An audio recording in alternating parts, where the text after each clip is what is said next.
So this is the whole thing. This is the connector that I was working on. Those connectors come all the way down and then into the device. You can see solar panel, negative lead, positive lead, battery positive, battery negative. Those go down here. I like to keep one connected, but the negative was not connected while I was working on all this. And if you have a multimeter, you can double check and see if there's any energy input in there. And then this can be your DC device. So you can run a light, you could do a inverter, anything like that. But for this application, we are going to pump some water. And this is just a pretty affordable $12, $15 bilge pump.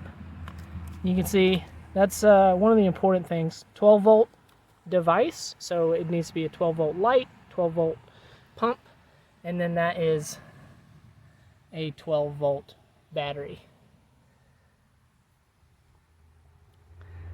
So the back of the panel, we have a couple different ones to choose from. This one's a little smaller.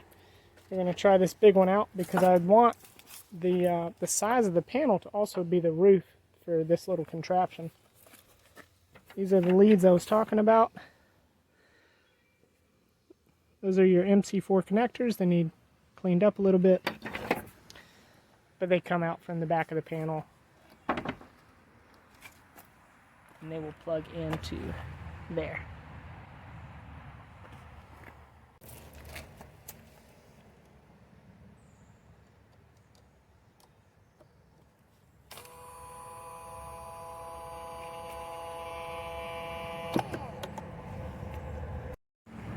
So just so you don't think what I just showed you was smoke and mirrors, I'm going to explain a little bit. The power that was going to the bilge pump was just from the battery. There was no solar panel connected to it yet. We don't even know if that's going to work. Sometimes you get a broken solar panel, you can test these things, but I'm looking to make these devices and give them away or sell them to people that want them and build them dirt cheap. So I'm going to be using broken solar panels, really old solar panels, old batteries. If I can reuse wiring. I'm going to do that. So really a lot of experimentation going on here, but we know that the battery's good, the charge controller is good, and we're going to test out the solar panel. I just plugged the solar panel, PV, that's photovoltaic, in. There it is.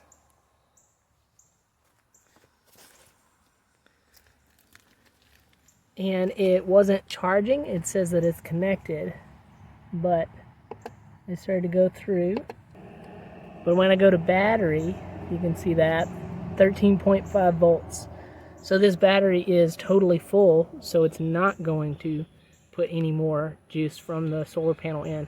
So what I'm going to do is hit this enter button, and I'm going to take the solar panel off of the battery and see if I can drain the battery.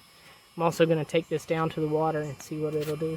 There's an order of operations that you should follow every single time. If you plug a solar panel into a charge controller and there's no battery present for the electricity to go into, something will break. So you always want to plug the battery to the charge controller first and then plug the solar panel in.